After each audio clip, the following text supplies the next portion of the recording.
Hola, el libro que quiero compartir el día de hoy es Un mundo sin ideas.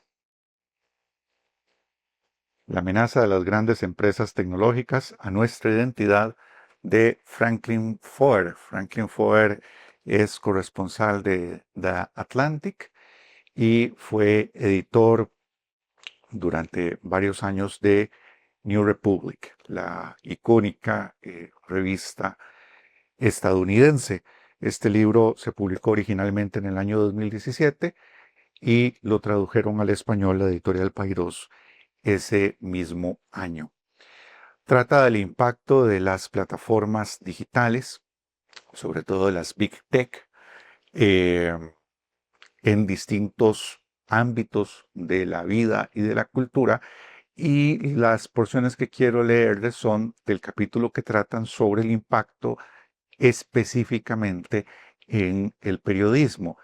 Y lo aborda el autor desde su personalísima experiencia, porque él era director de esta revista, New Republic, cuando Chris Hughes, el afamado cofundador de Facebook, y además una persona que tuvo un peso decisivo en la victoria de Barack Obama en el año 2008 por la estrategia de activismo digital y de recaudación de fondos que desarrolló a partir de las plataformas digitales y de Facebook. Compra, muchacho muy joven y multimillonario, compra New Republic con las mejores intenciones y procura salvar la que, repito, es una revista de culto en los Estados Unidos, pero imprimiéndole el sello Silicon Valley de financiación, sobre todo a partir de la viralización de contenidos y las consecuencias que eso tiene para la calidad del periodismo y el choque que eso crea con los principios tradicionales del periodismo, es lo que acaba provocando que Franklin Foer renuncie, eh, no sé si en 2014 o 2015, en todo caso la experiencia de Chris Hughes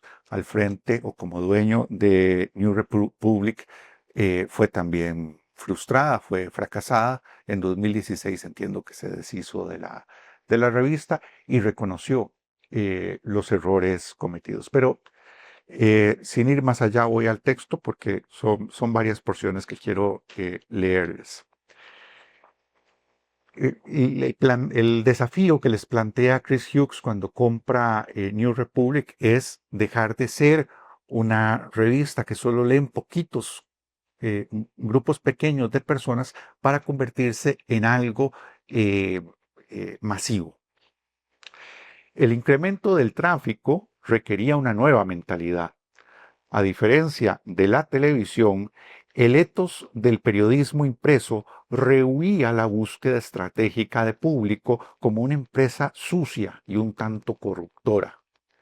O bien se consideraba una actividad más propia de la parte comercial, no un asunto de los redactores y los editores.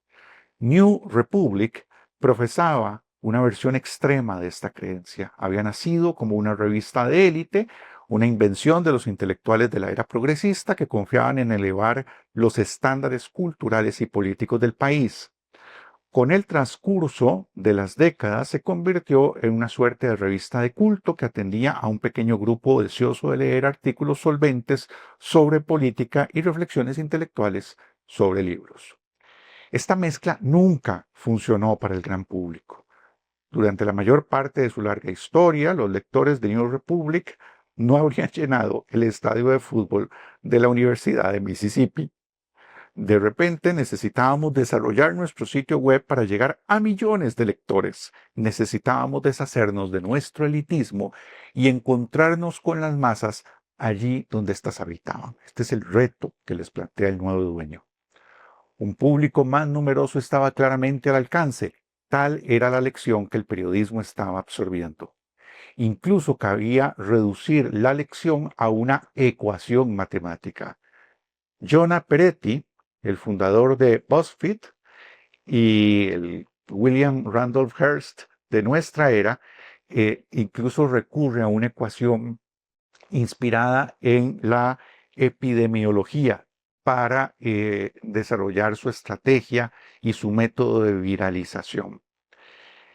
El guiño a la ciencia era intencionado. Con la experimentación y la interpretación cuidadosa de los datos, la ciencia podía sugerir qué artículos tenían más probabilidades de alcanzar la viralidad y si no la viralidad, sí al menos un público numeroso.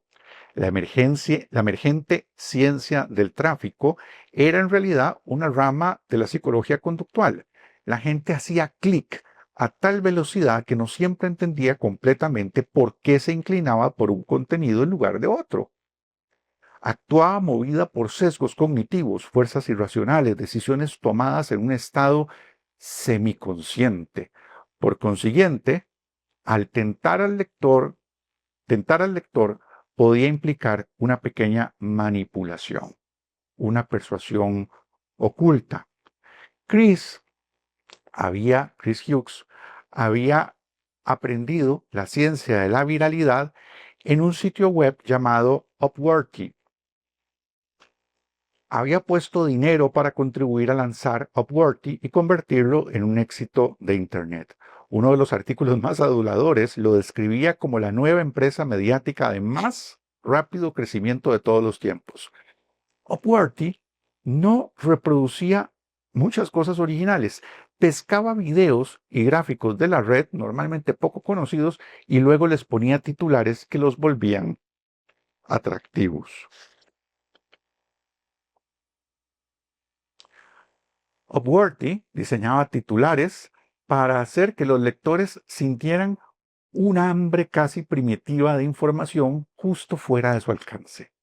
Fue el primero en utilizar un estilo que llamaba brecha de curiosidad, que provocaba explícitamente a los lectores, ocultando justo la información suficiente para despertar el interés del receptor para continuar leyendo. Esto es una peste que se ha extendido en casi todo el periodismo.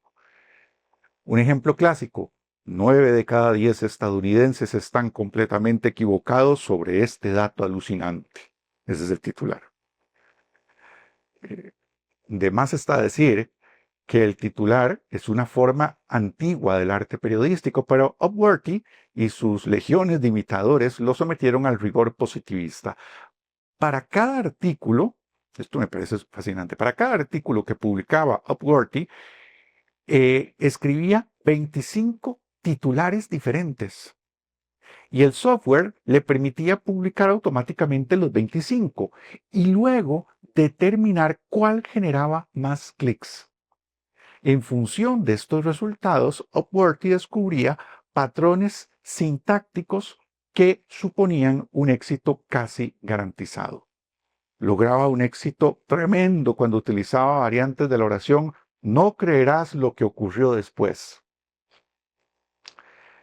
Estas fórmulas eran tan atractivas que se convirtieron en moneda corriente en la web. La intuición esencial de Upworthy, BuzzFeed, Vox y los demás gigantes emergentes de Internet era que el éxito editorial podía diseñarse, que si se prestaba atención a los datos resultaba posible crear contenidos que consiguieran un público masivo. Esta idea sería aceptada por toda la industria, incluso en lugares serios como The Washington Post. Y la idea logró colarse también en New Republic. Chris colocó un gurú de los datos en nuestra plantilla para aumentar nuestras probabilidades de producir éxitos editoriales. En las reuniones semanales, el gurú venía armado de temas que sería sabio por nuestra parte explorar. Podía seguir con atención los temas destacados en Facebook con el fin de crear contenidos capaces de provocar una ola de popularidad. Revisaba datos históricos para ver lo que el público anhelaba un año antes, de suerte que pudiéramos crear contenidos en sintonía con los intereses estacionales de los lectores. Y bueno, Aquí cuenta más adelante el enfado y la bronca que podían sentir los periodistas en las salas de redacción cuando llegaba este amigo que leía tendencias en redes sociales para decirles cuáles eran los temas que convenía cubrir, sustituyendo ni más ni menos que los criterios profesionales de relevancia y de interés público tan importantes dentro del oficio periodístico. Aunque las tácticas, dice Franklin Ford, no eran de mi agrado, tampoco me resistía rotundamente a ellas. Chris seguía animándonos a publicar ensayos largos y reportajes rigurosos. Publicar unas cuantas frulerías no suponía pagar un precio demasiado alto. Más aún, nos hacía una pregunta perfectamente razonable. Los medios respetables iban por ese camino. ¿De veras pensábamos en New Republic que éramos mejores que Time o The Washington Post? Todos ellos habían adoptado un género que él llamaba contenidos para un tentempié. Gráficas, listas, videos, contenidos rápidos que atraían a la multitud aburrida en el trabajo, según la expresión acuñada por la industria, o a los tipos que matan el tiempo en el andén del metro. Simplemente teníamos que imitar al resto de Internet.